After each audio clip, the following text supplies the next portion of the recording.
यावेळेस आपण परमेश्वराच्या वचनाकडे जाऊ आणि गेल्या दिवसात जो काही प्रसंग ज्या परिवारामध्ये घडला या सर्व प्रसंगामध्ये मी विश्वास ठेवतो की आज परमेश्वर त्याच्या वचनाद्वारे त्यांना सांत्वन देईल, त्यांचा दिलासा देईल. कारण मनुष्य जे बोलतो ते करेलच असं नाही, पण देव जे बोलतो ते करतोच. आणि म्हणून माणसाच्या सांत्वनामध्ये आणि देवाच्या सांत्वनामध्ये खूप फरक आहे. कारण बऱ्याचदा मनुष्य एखाद्याचं सांत्वन करतो, तो बऱ्याचदा मोठ्या गोष्टी बोलतो पण त्याच्याने होत नाही. पण तुम्हाला माहिती आहे परमेश्वर जे बोलतो तेच करतो, कारण तो मनुष्य नाही आहे. हालेलुया. आणि म्हणून देवाच्या वचनामध्ये ज्या गोष्टी लिहिलेल्या आहेत त्या होणारच आहेत किंवा तसं घडणारच आहे. आणि म्हणून सगळ्यात उत्तम दिलासा किंवा सगळ्यात उत्तम सांत्वन हे फक्त परमेश्वरच देऊ शकतो, कारण तो वचनाचा परमेश्वर आहे. तो कधी न बदलणारा परमेश्वर आहे. बायबल म्हणतं तो काल, आज आणि युगानुयुग सारखा आहे. आमेन. तो कधी न बदलणारा परमेश्वर आहे. आणि म्हणून मी विश्वास ठेवतो की आज या समयाला ज्या परिवारामध्ये ही घटना घडली, परमेश्वर त्याच्या वचनाद्वारे त्यांचं सांत्वन करेल. आणि सांत्वन असं करेल की नुसतं बोलण्यापुरतं नाही किंवा ऐकण्यापुरतं नाही. जर त्या वचनावर त्या परिवाराने विश्वास ठेवला तर ती वचनं त्यांच्या जीवनामध्ये पूर्ण होताना ते बघतील. हालेलुया. आणि म्हणून विश्वास ठेवू की आज त्या परिवाराशीच नाही पण जेवढे लोक या ठिकाणी बसलेले आहेत आपल्या सर्वांशी परमेश्वर बोलेल. आमेन. तर आपण सर्वजण एक प्रार्थना करू आणि देवाच्या वचनाकडे जाऊ. सर्वशक्तिमान आमच्या जिवंत देवा, आकाश आणि पृथ्वीच्या उत्पन्न करत्या प्रभू, हा समय तुझ्याकडून आहे पिता. आज परमेश्वर आम्ही प्रार्थना करतो ज्या परिवारामध्ये गेल्या दिवसामध्ये जी घटना घडली प्रभू, हो परमेश्वरा ते दुःख आहे परमेश्वरा जगिक रीतीने परमेश्वरा. पण प्रभूजी आज आम्ही तुझ्या वचनातून दिलासा शोधतो परमेश्वरा. तू त्यांचं सांत्वन कर, तू बोल पिता. आणि माझ्या देवा त्या दुःखी अंतकरणाला आज तुझ्या शांतीने भर, त्यांना आधार दे परमेश्वरा. आणि म्हणून मी प्रार्थना करतो केवळ आवाज माझा असू दे, शब्द तुझे असू दे, तू बोलावं आणि आम्ही ऐकावं असं होऊ दे पिता. आम्हा प्रत्येकाला पवित्र आत्म्याने नियंत्रित कर, मला तुझ्या आत्म्याने नियंत्रित कर आणि तुझे शब्द मला दे, तुझी इच्छा पूर्ण कर. सर्व आदर, मान, महिमा, गौरव, सन्मान तुलाच देतो. प्रार्थना येशू प्रभू तुझ्या पवित्र आणि गोड नावाने मागितली. आमेन. एक वचन आपण काढू, योहान कृषी वर्तमान याचा 14वा अध्याय. योहान कृषी वर्तमान याचा 14वा अध्याय आणि वचन 18 आपण वाचणार आहोत. योहान कृषी वर्तमान याचा 14वा अध्याय आणि वचन 18 आपण वाचू. मी तुम्हाला अनाथ असं सोडणार नाही. येशू ख्रिस्त म्हणतो मी तुम्हाला अनाथ असे सोडणार नाही. बघा देवाचं वचन किती सुंदर म्हणतं या ठिकाणी की मी तुम्हाला अनाथ असं सोडणार नाही. बघा नीट लक्ष द्या. एकटं पडणं वेगळी गोष्ट आहे आणि अनाथ असणं वेगळी गोष्ट आहे. अनाथ प्रभू येशू ख्रिस्त त्या लोकांबाबतीत हे वचन म्हणतोय की जे स्वतःला अनाथ समजतात. अनाथ म्हणजे आमचा आधार राहिला नाही. अनाथ याचा अर्थ कोणी आम्हाला मदत करणारं राहिलं नाही. अनाथ याचा अर्थ असा होतो की आम्ही ज्याच्याशी आमचं दुःख वाटू शकतो असं कोणी राहिलेलं नाही. ज्या व्यक्तीला नुसतं एकटं वाटतं तो अनाथ नसतो. अनाथ तो व्यक्ती आहे की ज्याचा आधार तुटलेला असतो. आणि बायबल अशा व्यक्तींबद्दल म्हणतं किंवा प्रभू येशू ख्रिस्त अशा लोकांबद्दल काय म्हणतो, परत एकदा वाचा ब्रदर ते वचन. मी तुम्हाला अनाथ असं सोडणार नाही. मी तुम्हाला अनाथ असं सोडणार नाही, मी तुमच्याकडे येईल. मी तुमच्याकडे येईल. बायबल म्हणतं की जे लोक स्वतःला अनाथ समजतात की आमचं आता कोणीच नाही राहिलं, आम्हाला मदत करणारं कोणी नाही राहिलं, अनाथ जे असतात ना, प्रभू येशू म्हणतो मी तुमच्याकडे येईल.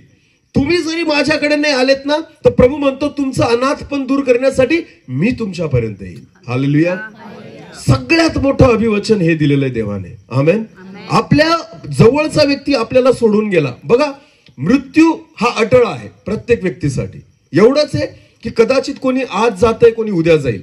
मी या ठिकाणी उभा आहे, मला माहिती नाही की माझं आयुष्य किती आहे, हे फक्त परमेश्वराला माहिती आहे. ज्याने श्वास मला दिला त्यालाच माहिती आहे की किती श्वास त्याने माझ्यामध्ये ठेवलेला आहे. म्हणून ही प्रत्येकाच्या जीवनातली अटळ गोष्ट आहे जी त्याला कधी ना कधी सामोरं जायचंच आहे.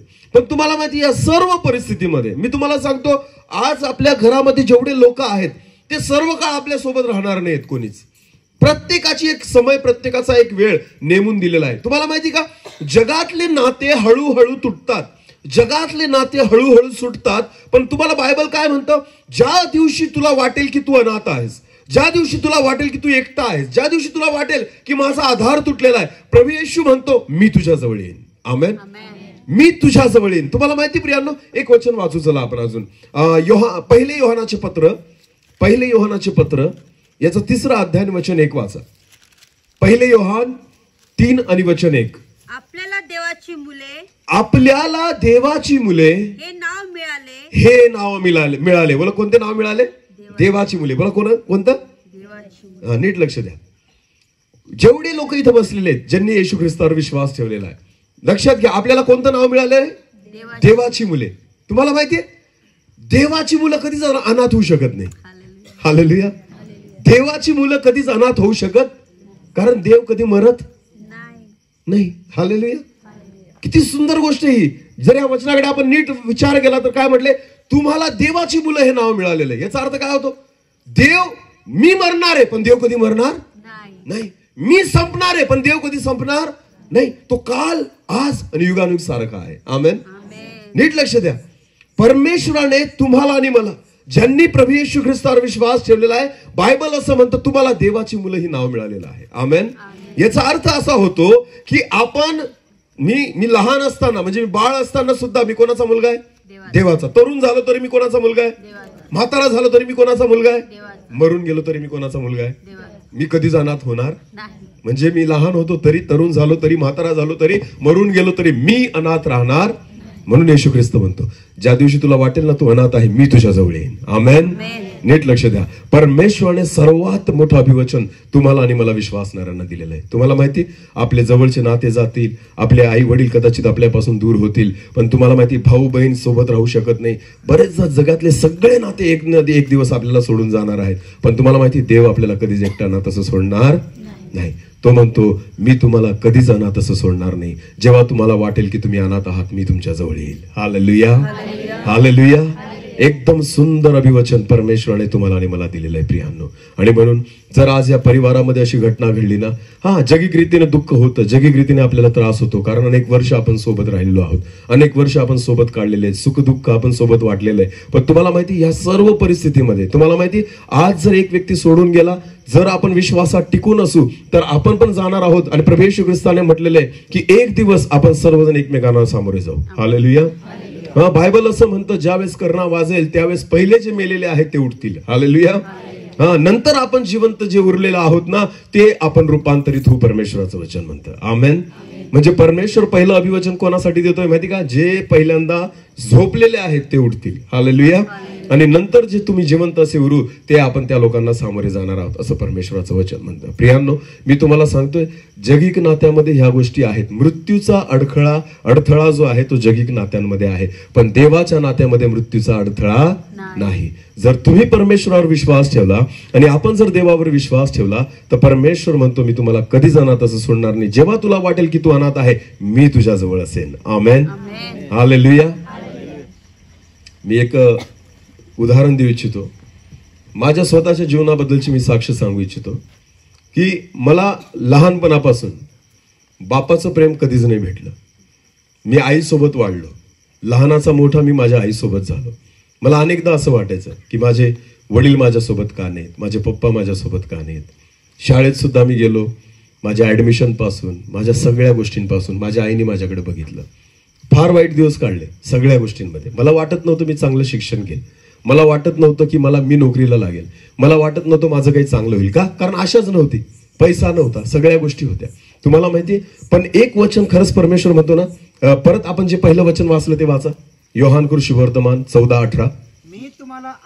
मी तुम्हाला अनाथ असं सोडणार नाही, येशू म्हणतो. हालेलुया. वाटतं आपल्याला की मी अनाथ आहे, वाटतं की मला मी एकटा आहे, वाटतं मला की आज माझ्यासोबत तो व्यक्ती नाही जो मला पाहिजे होता, वाटतं मला की माझा आधार तुटलेला आहे. पण तुम्हाला माहिती, बायबल म्हणतं ना की मी तुम्हाला अनाथ असं सोडणार नाही, मी तुमच्या जवळ येईल. मी माझ्या जीवनामध्ये तो अनुभव घेतला. मी देवाला ओळखणारा नव्हतो, मी पापात जगणारा होतो, मी देवाच्या विरोधात पाप केलं. तुम्हाला माहितीये, मी देवाला सोडलं पण देवाने मला सोडलं नाही. हालेलुया. देव जे म्हणतो ते करतो. मी तुम्हाला विश्वासाने सांगतो, माझ्या जीवनामध्ये मी अनेक त्रासातून गेलो, माझी आई अनेक त्रासातून गेली. तुम्हाला माहितीये, कोणतीच आशा माझ्या जीवनामध्ये नव्हती. आणि तुम्हाला माहितीये, मी काय शिकलो, कसं शिकलो, मला काहीच समजत नव्हतं. कुठे ऍडमिशन घ्यायचं, कोणत्या विषयात ऍडमिशन घ्यायचं, मला काहीच माहिती नव्हतं. माझी संगती चुकीची होती. या सगळ्या गोष्टी होत असताना मी कॉलेजला ज्यावेळेस ऍडमिशन घेतलं प्रियांनो, मी तुम्हाला सांगतो, इंग्रजी विषयाचा माझा 36चा आकडा होता. तरी सुद्धा कसं काय आमच्या डोक्यात भूत घुसलं काय माहिती, मला माझ्या मित्रांनी सांगितलं आपण इंग्लिशला ऍडमिशन घेऊ. असाच टाइमपास म्हणून आम्ही इंग्लिशमध्ये त्या ठिकाणी कॉलेजला बीएचं ऍडमिशन केलं. मला वाटत नव्हतं की मी कधी पास होईल, पण तुम्हाला माहितीये प्रभूने मला कधी सोडलं नाही. हालेलुया. मी बीए पास झालो, माझ्या बरोबरचे मित्र त्या ठिकाणी नापास झाले आणि मी बीए त्या ठिकाणी पास झालो. मग आता पुढे काय करायचं, मला वाटायचं आता मी बीएड नाही करू शकणार कारण आमच्याकडे पैसा नाहीये. मग त्या ठिकाणी बीएडला ऍडमिशनला फॉर्म तर भरला, मला मार्क्स कमी पडलेले होते बीएला आणि मला पूर्ण माहिती होतं की माझं एवढ्या टक्क्यांमध्ये अजिबात बीएडला ऍडमिशन होणार नाही. आणि मग मी विचार करायचो आता माझं पुढचं भविष्य काय आहे. पण ऍडमिशनला फॉर्म तर टाकून दिलेला होता. तुम्हाला माहितीये त्याच वर्षी, ज्या वर्षी मला बीएड करायचं होतं त्याच वर्षी बीएडला सीईटीची एक्झाम निघाली आणि सीईटीची एक्झाम अशी होती की तुमचे जे बीएचे टक्के आहेत ते धरले जात नाही. जर तुम्हाला त्या परीक्षेत चांगले मार्क मिळाले तर तुम्हाला बीएडला नंबर लागेल. हालेलुया. मला बीएला कमी मार्क्स होते पण मी सीईटीची परीक्षा दिली, मला त्याच्यामध्ये चांगले मार्क्स मिळाले. तरी मला वाटायचं माझा नंबर लागणार नाही. मी जळगावला गेलो, ऍडमिशनचे राऊंड चालू होते आणि त्या ठिकाणी अशा खुर्च्या टाकलेल्या होत्या आणि त्यांनी सांगितलं ज्यांना जास्त मार्क्स असतील त्यांनी पहिल्या नंबरला येऊन बसायचं, नंतर दुसरा जो असेल तो कमीवाला, तिसरा जो असेल कमीवाला आणि शेवटी अशा 10, 15, 20 खुर्च्या टाकलेल्या होत्या. त्यांनी सांगितलं आपण नंबर वाईज बसा, म्हणजे ज्यांना जितके मार्क्स आहेत त्याच्याप्रमाणे बसा. आता मला वाटायचं की मी तर सगळ्यात कमी आहे. मी शेवटपासून सुरुवात केली. शेवटून तुला किती तरी म्हटलं तर तो म्हणे इतके. हा मग मी तुझ्या पुढे आहे. हालेलुया. असं करत करत करत मी प्रत्येकाला विचारत 1 नंबरच्या सीटापर्यंत येऊन लागलो. पहिल्या नंबरला मीच होतो. हालेलुया. हालेलुया. मी तुम्हाला खरं सांगतो बीएच्या मार्क्सवर माझा नंबर लागला नसता, पण त्याच वर्षी देवाने सीईटीची परीक्षा दिली आणि त्याच्यामध्ये मला चांगले मार्क्स मिळाले. मी 1 नंबरला येऊन बसलो आणि त्याच्यानंतर त्यांनी पुकारलं की बीएडची फक्त एकच जागा शिल्लक आहे, ती बी नवापूर तालुक्यामध्ये नवापूर कॉलेजला 1 जागा शिल्लक आहे. तुम्हाला मी सांगतो सगळ्या मुलांना त्या ठिकाणी कॅन्सल केलं, माझा नंबर लागला. हालेलुया.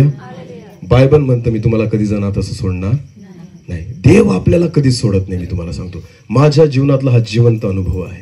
माझ्याकडे 1 रुपया नव्हता ऍडमिशनसाठी. माझ्या मावशीने मला पैसे भरले माझ्या ऍडमिशनसाठी. मला माहिती होतं की स्कॉलरशिप भेटेल. स्कॉलरशिप भेटल्यानंतर माझी सगळी फी मी परत जशीच्या तशी त्यांना परत केली. मला नोकरी लागली बिना पैशाची, जिथे 1 रुपया मला भरावा लागला नाही. ओपनच्या जागेवर मी त्या ठिकाणी नोकरीला लागलो. तुम्हाला माहिती माझ्या जीवनात ज्या गोष्टी घडताना मी पाहिल्या आहेत ना प्रियांनो, मला प्रत्यक्षाने जेव्हा मी आज आठवतो मला कळतं की देवाने मला कधी जाणार तसं सोडलं नाही. फरक नाही पडत. मी तुम्हाला सांगतो होतं त्रास होतो, आपल्याला दुःख वाटतं, आपल्याला आधार तुटलेला असतो आपल्याला. पण तुम्हाला माहिती प्रॉब्लेम एकच आहे की मनुष्य आपल्याला दिसतो आणि देव आपल्याला दिसत नाही. पण मी तुम्हाला सांगतो तो न दिसणारा परमेश्वर कधीच आपल्याला सोडत नाही. हालेलुया. जर आपण त्याच्यावर भरोसा टाकला, आपण परमेश्वरावर विश्वास टाकला ना, तर देवाचं वचन आज मी सांगतो या परिवारासाठी हे वचन परमेश्वर देते काय, मी तुम्हाला कधी जाणार तसं सोडणार नाही. हालेलुया. मी तुमच्या जवळ येईल देवाचं वचन म्हणतं. प्रत्यक्षाने मी तुमच्या बाजूने उभा राहील, तुमचा आधार होईल, ही परमेश्वराची इच्छा आहे. एक वचन वाचू चला आपण. मत्तई सुवर्तमान याचा 6वा अध्याय. आपल्याला देवाची मुलं हे नाव दिलेलं आहे त्यांनी ना, तर एक वचन वाचू. मत्तई सुवर्तमान याचा 6वा अध्याय आणि वचन 25 आणि 26.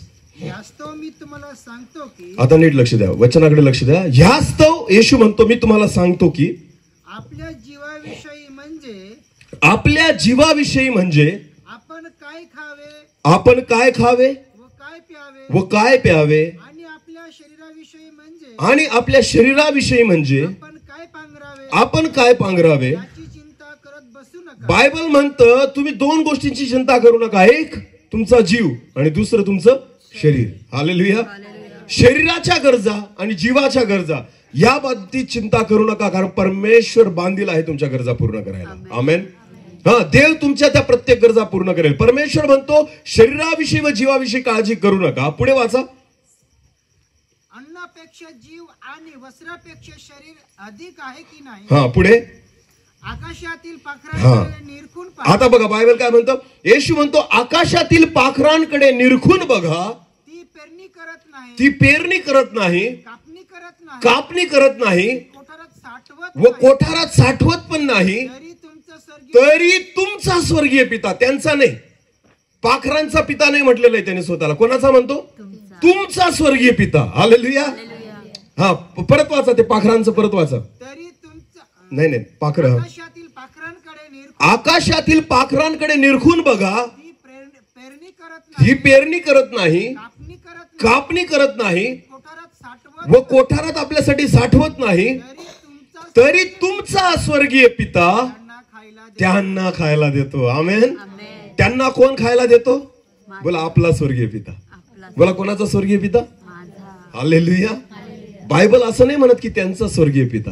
प्राण्यांना लेकरं नाही म्हणत परमेश्वर, पण मनुष्याला काय म्हणतो? लेकरं. आमेन. आमेन. म्हणून योहानाच्या पहिल्या पत्रात जे वचन आपण वाचलं, तुम्हाला देवाची मुलं हे नाव दिलेलं आहे. हालेलुया. आणि बायबल काय म्हणतो? येशू काय म्हणतो? तुमचा पिता हे त्यांना खायला देतो. लक्षात घ्या, जर माझा बाप जो आहे स्वर्गीय बाप, तो जर आकाशातल्या पक्ष्यांना पोटभर खाऊ घालतो, तर त्याच्या स्वतःच्या लेकरांना भूक सोडेल का? नाही. हालेलुया. नीट लक्ष द्या, ते कुठं पेरणी करत नाही, ते कुठं कापणी करत नाही. परमेश्वराचं वचन म्हणतं. अहो विचार करा, 4 म्हशी जर आपण पाळल्या ना, तर आपली नाके 9 येऊन जाती त्यांना पाळायला. खरे की खोटे? किती चारा खातात, त्यांना दिवसभर खावं लागतं. विचार करा, नुसता कापायचा आणि खाऊ घालायचा, कापायचा आणि खाऊ घालायचा. 4 म्हशी पाळणं म्हणजे आपल्याला वाटतं की आपण खूप काहीतरी दिव्य केलं. तुम्हाला माहितीये, परमेश्वर सगळ्या जगातल्या प्राण्यांना पोसतोय. आमेन. सगळ्या जगातल्या प्राण्यांना कोण पोसतोय? हा. जेव्हा जंगलामध्ये सिंह ओरडतो ना, भूक लागली, तर परमेश्वर त्याची पण काळजी घेतो. आणि एक ससा जो असतो तो भुकेला असतो ना, त्याची पण काळजी घेतो. आमेन. परमेश्वर कोणालाच भूक सोडत नाही. कावळ्यांना पण पोटभर भेटतं, पक्ष्यांना पण पोटभर भेटतं, चिमण्यांना पण पोटभर भेटतं. देव माझा कोणालाच उपाशी सोडत नाही. मग विचार करा, तो तुमचा पिता आहे तरी त्यांना खायला देतो, तर तो लेकरांना सोडेल का? नाही. म्हणून तर बायबल येशू ख्रिस्त काय म्हणतो? तुमचा स्वर्गीय पिता त्यांना त्या ठिकाणी देतो. हालेलुया. हालेलुया. मग विचार करा बरं, आपला स्वर्गीय बाप किती श्रीमंत आहे. आमेन. जो सगळ्या जगाला पोसतोय, तो कोणाचा बाप आहे? माझा. बोला कोणाचा बाप आहे? मग तो मला एकटा अनाथ असं सोडेल का? तो मला काही कमी पडू देईल का? बघा, नीट लक्ष द्या. प्रभू येशू ख्रिस्त स्पष्ट म्हणतोय, मी तुम्हाला कधीच एकटा अनाथ असं सोडणार नाही, मी तुमच्याकडे येईन. आमेन. ज्याप्रमाणे तुमचा स्वर्गीय पिता सगळ्या जगाची काळजी घेतोय ना, आकाशातील पक्ष्यांना खाऊ घालतोय, प्राण्यांना खाऊ घालतोय ना, तो तुमची प्रत्येक काळजी घेईल. आणि म्हणून तिथं म्हटलेलं आहे, आकाशातील पाखरांकडे बघा, ते कापणी करत नाही, पेरणी करत नाही व कापणीही करत नाही, तरी तुमचा स्वर्गातील पिता त्यांच्या प्रत्येक गरजा पूर्ण करतो. पुढे वाचा. तरी तुमचं स्वर्गीय पिता त्यांना खायला देतो. त्यांना खायला देतो. तुम्ही त्यांच्यापेक्षा श्रेष्ठ नाही. तुम्ही त्यांच्यापेक्षा काय आहात? श्रेष्ठ आहात. हालेलुया. कावळे, बगळे, चिमण्या किंवा इतर जे प्राणी पक्षी आहेत त्यांच्यापेक्षा तुम्ही काय आहात? श्रेष्ठ आहात. आमेन. आमेन. देव कोणाच्या नजरेत श्रेष्ठ आहोत आपण? देवाच्या. बोला कोणाच्या नजरेत श्रेष्ठ आहोत?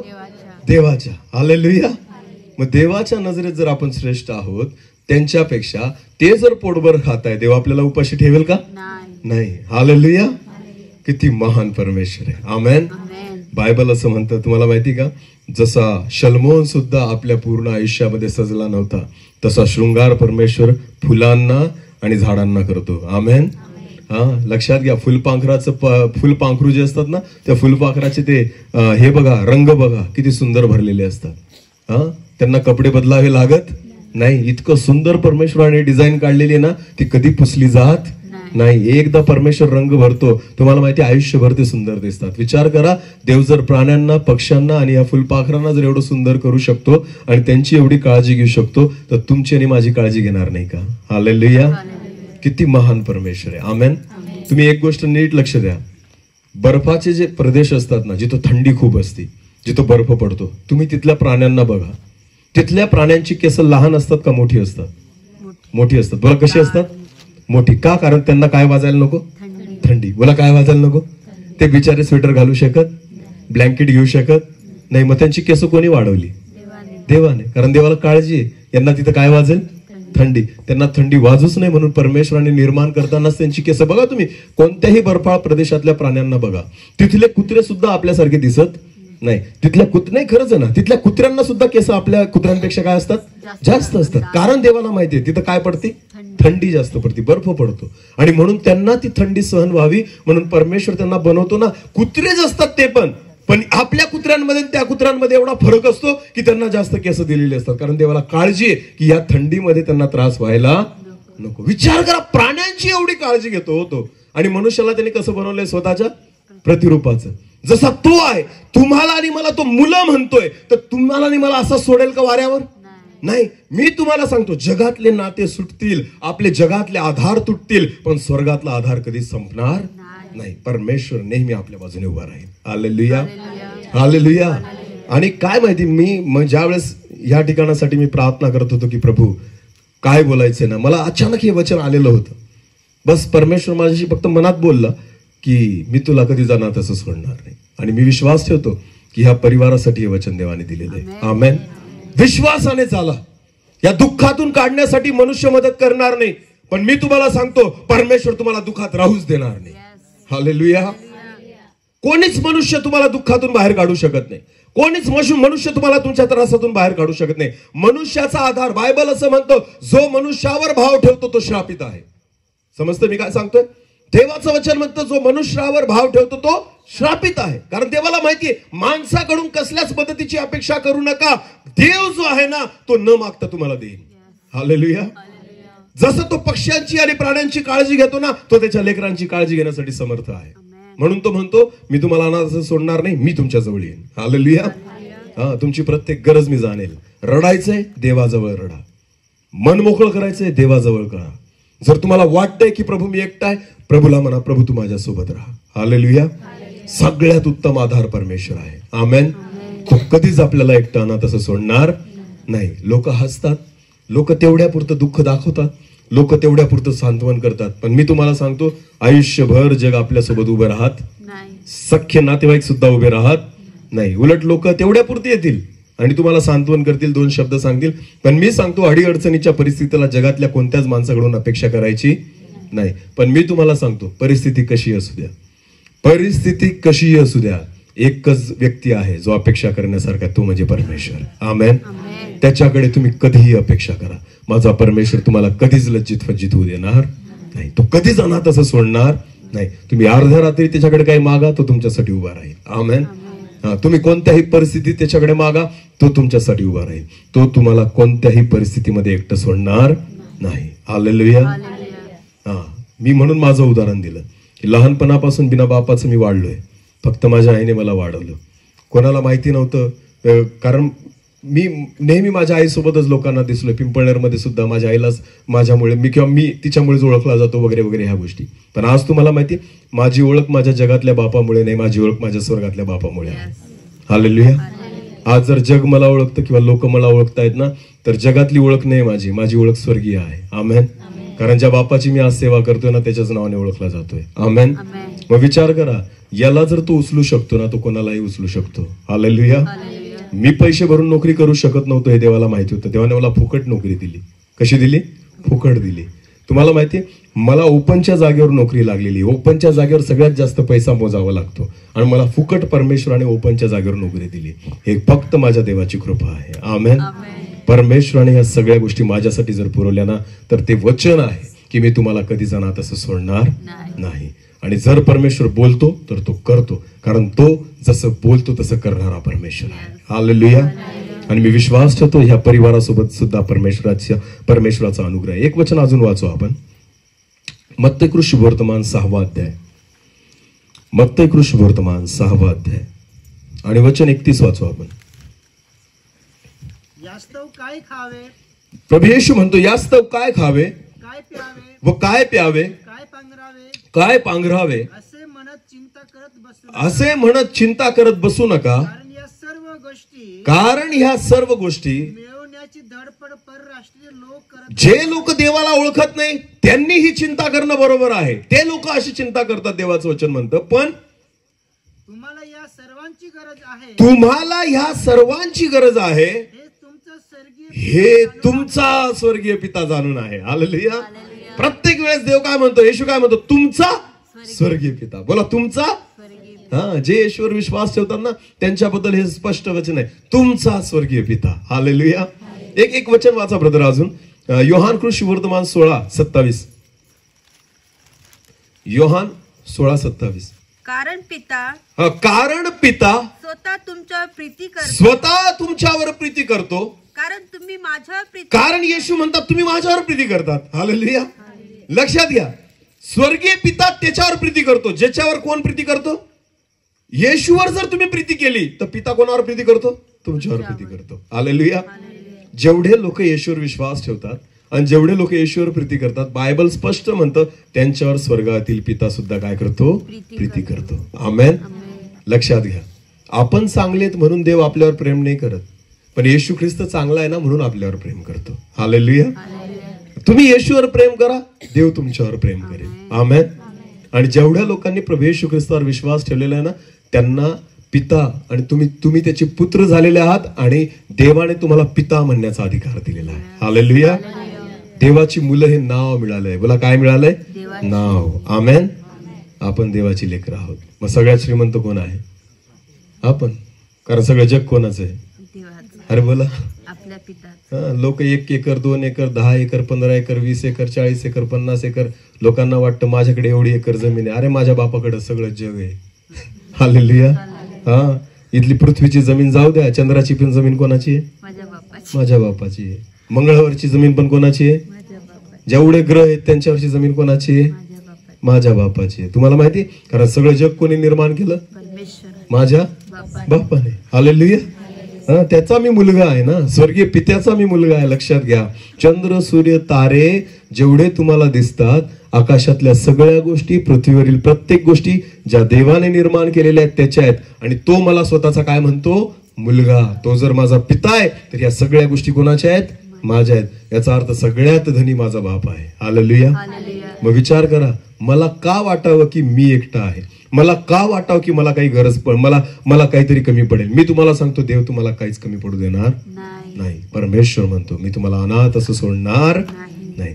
ज्या दिवशी तुम्हाला एकटं वाटेल, मी तुमच्या सोबत असेन, मी तुमच्या जवळ येईल. परमेश्वराचं वचन म्हणतं, मी तुम्हाला एकटं आणि अनाथ असं सोडणार नाही. आता एक शेवटचं उदाहरण आपण बघू आणि मग मी बंद करेल. मी जास्त वेळ बोलणार नाही. एक वचन वाचू आपण. लूक शुभवर्तमान 15वा अध्याय काढा. लूक शुभवर्तमान 15वा अध्याय आणि वचन 11 पासून पुढे वाचू आपण. वचन 11 पासून पुढे. लूक शुभवर्तमान 15वा अध्याय वचन 11 पासून पुढे. आणखी तो म्हणाला, कोणा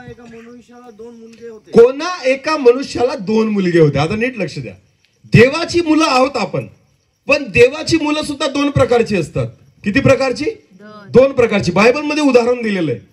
बघा, नुसती देवाची मुलं होऊन फायदा होत नाही, तर आपण कोणता मुलगा आहोत त्याच्याने फायदा होतो. हालेलुया.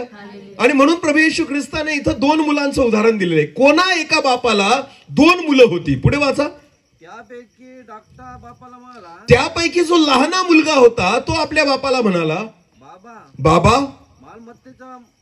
मालमत्तेचा माझा वाटा मला द्या. तुम्ही जे कमवलेला आहे ना त्या सगळ्या संपत्तीचा माझा वाटा मला द्या. हा, तेव्हा त्यांनी आपल्या मिळकतीची त्याच्यातली वाटणी केली. मग बापाने म्हटलं, बेटा ठीक आहे, सगळं तुझंच आहे ना, चल मी तुला तुझा वाटा देऊन टाकतो. बापाने त्याला त्याचा वाटा दिला. हा, मग फार दिवस झाले नाही, मग थोडे दिवस झाले, फार दिवस झाले नाही. तो धाकटा मुलगा सर्व काही जमा करून, तो लहान मुलगा त्याला मिळालेला वाटा घेऊन दूर देशी निघून गेला. नीट लक्ष द्या, 2 मुलं आहेत. लहान मुलाने बापाकडे वाटा मागितला, मोठ्याने मागितला का? नाही. लहान मुलगा वाटा घेऊन बापापासून कुठे निघून गेला? दूर. बोला, कुठे निघून गेला? आणि मोठा मुलगा कुठे? बापासोबत. बोला, कुठे? नीट लक्ष द्या. बऱ्याचदा देवासोबत अशी 2 मुलं असतात. हा, जे असतात ना विश्वासू, जे देवाला आवडणारं जगतात, ते देवासोबत राहतात. पण बाकीचे लोक असतात ते कामापुरते येतात. कसे येतात? कामापुरते. आपल्याला भेटलं ना, आपली प्रार्थना ऐकली गेली ना, परत कुठं जातात? दूर निघून जातात. हा मुलगा जो आहे ना, बापाकडून वाटा घेतला आणि कुठे निघून गेला? दूर निघून गेला, असं म्हटलेलं आहे. पुढे वाचा ब्रदर. आणि त्याने तिथं चेनबाजी करून आपली मालमत्ता उधळून टाकली. बापाने दिलेलं होतं पण त्याने सगळं उधळून टाकलं, कारण तो बापापासून कुठे आहे? दूर आहे. बोला, कुठे आहे? दूर आहे. पुढे वाचा. त्याने आपले सर्व खर्चून टाकल्यावर त्या देशात मोठा दुष्काळ पडला. तेव्हा त्याला अडचण पडू लागली. अडचण तुम्हाला तेव्हा पडेल जेव्हा तुम्ही बापापासून कसे राहाल? दूर. बोला, कसे राहाल? बापाजवळ राहा, तुम्हाला कसलीच अडचण पडणार नाही. लक्षात घ्या. आता तुम्ही आणि मी देवासोबत कसे संबंध ठेवतो त्याच्यावर डिपेंड आहे. हालेलुया. जर तुम्ही देवासोबत असाल तर तुम्हाला कसलीच अडचण पडणार. पण जर तुम्ही देवापासून दूर झाले कारण हा लहान मुलगा देवापासून दूर झाला. बायबल म्हणतं चेनबाजी करू लागला, मनाला येईल तसं वागू लागला, मनाला येईल तसं करू लागला, आणि ह्या गोष्टी तो बापासमोर करू शकत नव्हता, म्हणून तो दूर निघून गेला. हालेलुया. बरेच लोक देवाजवळ का नाही येत? कारण त्यांना मनाला पाहिजे तसं वागायचं असतं. ज्यांना मनासारखं वागायचं असतं ना, ते कधीच देवाजवळ येत नाही.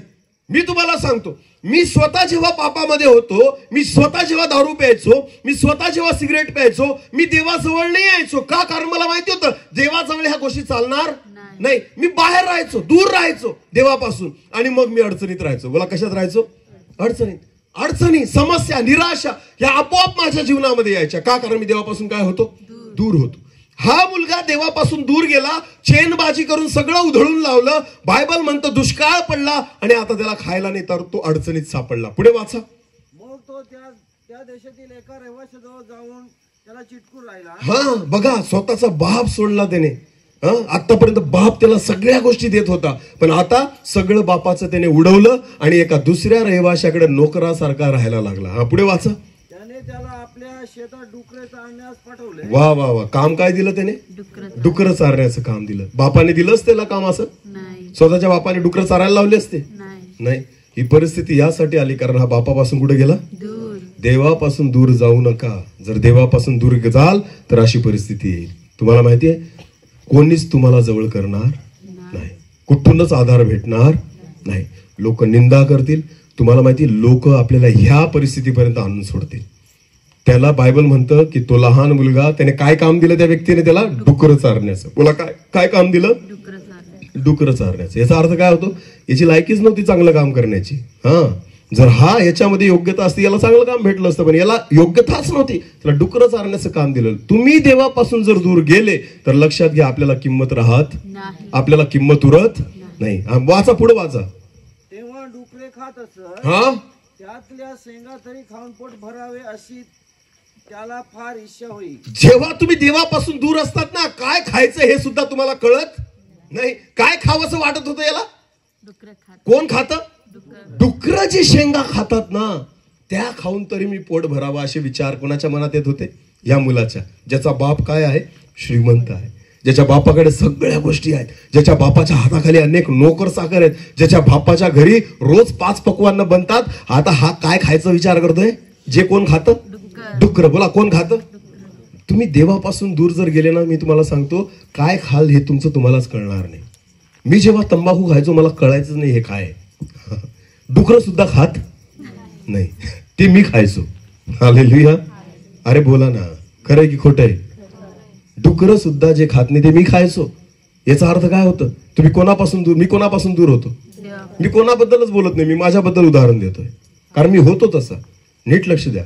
जेव्हा मी देवापासून दूर होतो ना, मी काय खायचो ते माझं मलाच कळत नव्हतं. बायबल स्पष्ट म्हणतं, डुकरं खातात त्या शेंगा खाऊन मी पोट भरावं. असे विचार जेव्हा सैतान तुमच्या मनामध्ये टाकतो ना, समजून घ्यायचं तुम्ही देवापासून काय आलेले आहात? दूर झालेले आहात. नीट लक्ष द्या, कारण देव तुम्हाला कधीच घाण गोष्टी खाऊ देणार, घाण गोष्टी पिऊ देणार, चुकीच्या गोष्टी करू देणार नाही. हालेलुया. हा मुलगा देवापासून दूर गेला, बापापासून दूर गेला, म्हणून घाण विचार त्याच्या मनामध्ये यायला लागले. पुढे वाचा. त्याला कोणी काही देत नसे, त्याला कोणीच काही देत नसे. लक्षात घ्या, तुम्ही जर देवापासून दूर झाले ना, तुम्हाला कोणीच मदत करणार नाही, तुमच्या बाजूने कोणीच उभं राहणार नाही. सगळ्या बाजूने निराशा तुमच्या जीवनामध्ये येईल. कुठूनच तुम्हाला आशा दिसणार नाही, कारण तुम्ही कोणापासून दूर आलेले आहात? देवापासून. हालेलुया. चला, एक गोष्ट सांगतो, नीट लक्ष द्या. एक विधवा बाई होती. बोला, कोण होती? ती खूप विश्वासू होती, खूप प्रार्थना करायची देवाकडे, आणि तिचा विश्वास होता. दर रविवारी चर्चमध्ये साक्ष द्यायची ती, की देवाने ह्या आठवड्यात माझी गरज पूर्ण केली, मी देवाकडे प्रार्थना केली, देवाने माझं ऐकलं. अशी दर रविवारी काही ना काही साक्ष द्यायची, तिच्या जीवनामध्ये काम व्हायचं. त्याच चर्चमध्ये एक श्रीमंत माणूस होता. कोण होता? श्रीमंत माणूस. तो नेहमी तिची साक्ष ऐकायचा, आणि त्याला चीड यायची तिची, की ही काय पण खोटं बोलती असं. ती बिचारी गरीब होती, विधवा होती, पण तिचा विश्वास देवावर होता की देव माझ्या प्रत्येक गरजा पुरवतो. म्हणून दर रविवारी ती आनंदाने उत्साहाने साक्ष द्यायची चर्चमध्ये, की देवाने माझ्या जीवनात हे काम केलं, माझी गरज पूर्ण केली. पण तो श्रीमंत माणूस जो होता ना, त्याला वाटायचं ही खोटं बोलती, ही लबाड्या करते. मग एके दिवशी काय झालं, त्या श्रीमंत माणसाला कळलं की तिला खूप अडचण आहे, तिच्या घरात खायला सुद्धा काही उरलेलं नाही, असं कोणीतरी त्याला सांगितलं. मग त्या श्रीमंत माणसाने त्याच्या नोकराला बोलवलं आणि सांगितलं, एक काम कर, हे 5,000 रुपये घे आणि किराणा भर. काय भर? किराणा माल भर, घरात ज्या वस्तू लागतात त्या, आणि 5,000चा किराणा घेऊन जा आणि त्या विधवेला देऊन ये. मग त्याने तिचा नोकर गेला आणि त्याने तो किराणा भरून आणला. आणि त्या नोकराला त्याने सांगितलं, जेव्हा तू किराणा द्यायला जाशील आणि तिने जर विचारलं की हे कोणी पाठवलं, तर तिला सांगायचं सैतानाने पाठवलं. काय कळतंय का? जर तिने विचारलं विधवा स्त्रीने की हा किराणा कोणी पाठवला, तर काय सांगायचं? सैतानाने पाठवलं. बघ बरं, घेती का नाही? मग एवढी देवदेव करते ना, मग सैतानाचं नाव सांगून घेती का नाही, हे तिची परीक्षा पाहण्यासाठी त्या श्रीमंताने 5,000चा किराणा द्यायला पाठवला. आता नीट लक्ष द्या. त्या सेवकाने 5,000चा किराणा घेतला, 2 थैल्या उचलल्या आणि तो तिच्या दाराशी गेला. दार ठोकलं, तिला म्हटलं, मावशी हे तुमच्यासाठी आहे. तिने पाहिलं, कारण तिच्या घरामध्ये अन्नाचा कण नव्हता, आणि तिने पाहिलं, ती खुश झाली. तिने त्या 2 थैल्या उचलल्या आणि मध्ये निघून गेली. याला विचारलंच नाही कोणी पाठवलं. हालेलुया. याला विचारलंच नाही त्या विधवेने की कोणी पाठवलं. आता याला टेन्शन आलं, अरे तू विचारतच आहे, कारण माझ्या मालकाने सांगितलंय. काय सांगायचं? सैतानाने पाठवलं. पण तिने विचारलंच नाही कोणी पाठवलं. मग शेवटी याने परत हाक मारली, ओ मावशी बाहेर या. ती म्हणे, काय झालं बाबा? तुम्ही विचारात पण नाही म्हणे कोणी पाठवलं. ती काय बोलली माहिती? मला माहिती आहे म्हणे, माझ्या देवाने जर आज्ञा दिली ना तर सैतानाला पण द्यावं लागेल म्हणे. हालेलुया. ती काय बोलली?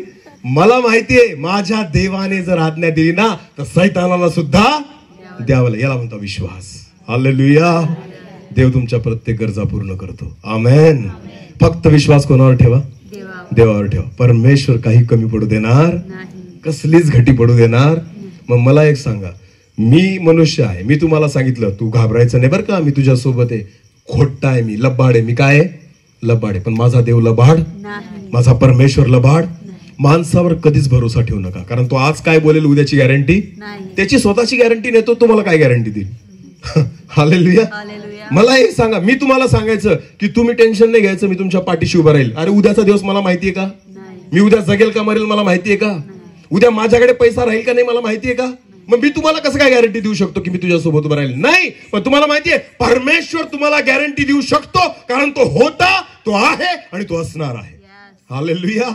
तो काल पण होता, तो आज पण आहे आणि तो सर्व काळ असणार आहे. आमेन. तो कधीच तुम्हाला एकटा अनाथ असं सोडणार नाही. फक्त आपल्याला कोणासोबत राहावं लागेल? देवासोबत. देवापासून जर दूर गेले, अडचणी आहेत. देवापासून दूर गेले, समस्या आहेत. उधळ्या पुत्राला त्या ठिकाणी सगळे लोक त्या ठिकाणी नावं ठेवत होते. कोणीच त्याला जवळ करत नव्हतं, कोणी त्याला विचारत नव्हतं, कोणीच त्याला मदत करत नव्हतं. स्पष्ट देवाचं वचन म्हणतं. पुढे वाचा ब्रदर. नंतर तो शुद्धीवर आला. जेव्हा जगामध्ये सगळं करून पाहिलं, सगळ्यांची मदत घेऊन पाहिली, कोणीच मदत केली नाही, खायला भेटत नव्हतं. तुम्हाला माहिती, जेव्हा अशी परिस्थिती त्याच्या जीवनामध्ये आली, तो शुद्धीवर आला असं म्हटलेलं आहे. हालेलुया. शुद्धीवर जो व्यक्ती येतो ना, तो परत कोणाकडे येतो? देवाकडे. बोला, कोणाकडे येतो? ज्या बापाला सोडलेलं असतं ना त्याच्याजवळ येतो. आमेन. माझ्या जीवनामध्ये मी पण शुद्धीवर जेव्हा आलो तेव्हा मी देवाजवळ आलो. हालेलुया. मग शुद्धीवर आला. पुढे वाचा. माझ्या बापाच्या कितीतरी मोलकऱ्याला, आणि तो विचार करायला लागला की माझ्या बापाच्या कितीतरी मोलकऱ्यांना भाकरीची रेलचेल आहे. अरे नोकर सुद्धा त्या ठिकाणी पोटभर खातात. हालेलुया. तुम्हाला माहिती, स्वर्गामध्ये स्वर्गदूत आहेत. कोण आहेत? स्वर्गदूत. त्यांना देव स्वतःचे पुत्र म्हणतो का? मुलं म्हणतो का? तरी सुद्धा ते पोटभर खातात. हालेलुया. मोशेला आणि इस्रायल लोकांना मान्ना खाऊ घातला. कोणाचं अन्न होतं ते? देवदूतांचं. बोला, कोणाचं अन्न होतं? देवदूतांचं. पोटभर मान्ना खातात ते. हालेलुया.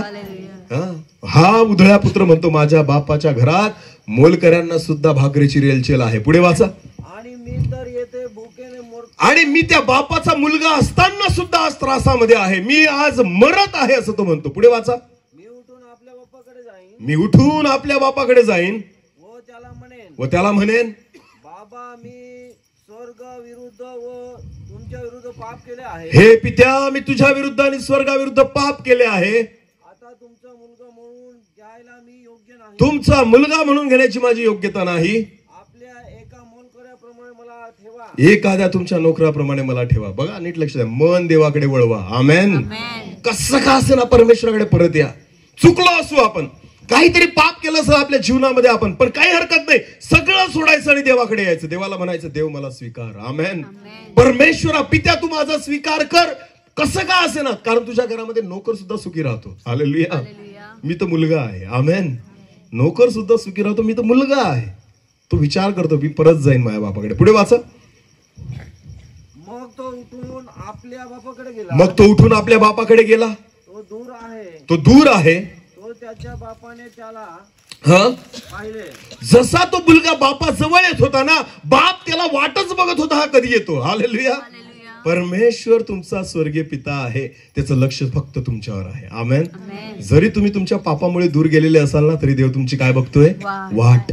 जसा तो मुलगा बापाच्या जवळ येत होता, पुढे वाचा.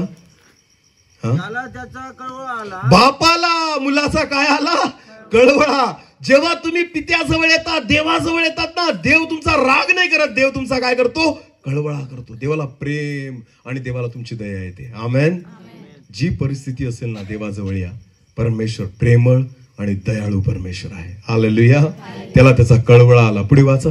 आणि धावत जाऊन त्याच्या गळ्यात गळा घालून. मुलगा नाही धावला, बाप मुलाकडे धावला की तू आलाय ना परत, चल मी तुझ्या जवळ येतो. आणि बापाने त्याला जवळ घेतलं. पुढे वाचा. त्याने त्याचे मुखे घेतले. हा, मुलगा त्याला म्हणाला. मुलगा त्याला म्हणाला, बाबा मी स्वर्गाविरुद्ध व तुमच्या विरुद्ध पाप मी स्वर्गाविरुद्ध आणि तुमच्या विरुद्ध पाप केलंय. आता तुमचा मुलगा म्हणून घेण्यास माझी योग्यता नाही की मी तुमचा मुलगा आहे असं म्हणून घ्यावं. पण बापाने आपल्या दासांना सांगितले. पण बापाने आपल्या दासांना बोलवलं.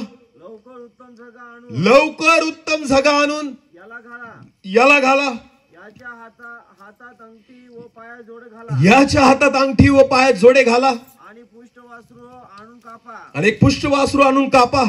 आपण खाऊ आणि आनंद उत्सव करू. आपण खाऊ आणि आनंद उत्सव करू. कारण हा माझा मुलगा. बोला, हा माझा.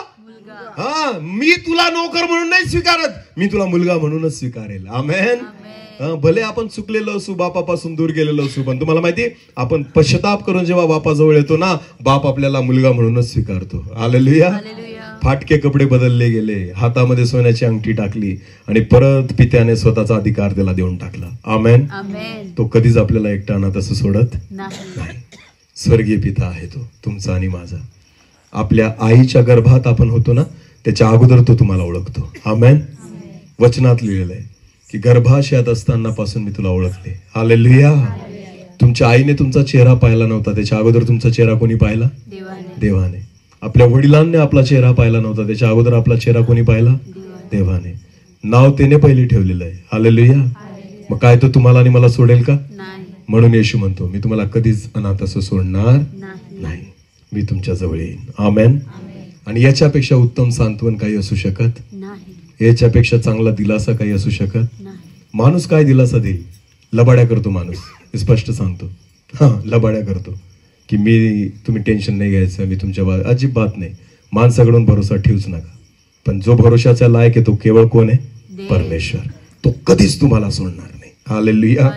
आणि तो जे बोलतो ते करतो, कारण तो वचनाचा परमेश्वर आहे. आमेन. आणि मी विश्वास ठेवतो की या परिवारासोबत देवाचं वचन आहे की मी तुम्हाला कधीच अनाथ असं सोडणार, मी तुमच्या जवळ येईन. देव करो या वचनाद्वारे या परिवाराला व आपल्या प्रत्येकाला प्रभू आशिषित करो. डोळे झाकू, प्रार्थनेमध्ये जाऊ. धन्यवाद पिता. Thank you Jesus. हालेलुया. एक छोटस एक मराठी गीत आहे, आपण गाऊ आणि प्रार्थना करू. Thank you Lord. मी पत्थर तू शिल्पकार, मी पत्थर तू शिल्पकार, हवा तुला रे तसा प्रभू मज, हवा तुला रे तसा प्रभू मज, दे दे तू आकार, दे दे तू आकार. मी पत्थर तू शिल्पकार, मी पत्थर तू शिल्पकार. मन ओंगळ मी पापी पामर, मन ओंगळ मी पापी पामर, पतितांचा तू एकच प्रिय कर, पतितांचा तू एकच प्रिय कर आलो बांधुनी पापे पदरी, आलो बांधुनी पापे पदरी, करतीस तू साकार, करू नको तू नाकार, मी पत्थर तू शिल्पकार, मी पत्थर तू शिल्पकार, कोसळले मन मंदिर माझे, कोसळले मन मंदिर माझे, उभवतया तू ये विराजे, उभवतया तू ये विराजे, उजाडली रे जीवन नगरी, उजाडली रे जीवन नगरी, करतीस तू साकार, करतीस तू साकार, मी पत्थर तू शिल्पकार, मी पत्थर तू शिल्पकार, हवा तुला रे तसा प्रभू मज, हवा तुला रे तसा प्रभू मज, दे दे तू आकार, दे दे तू आकार,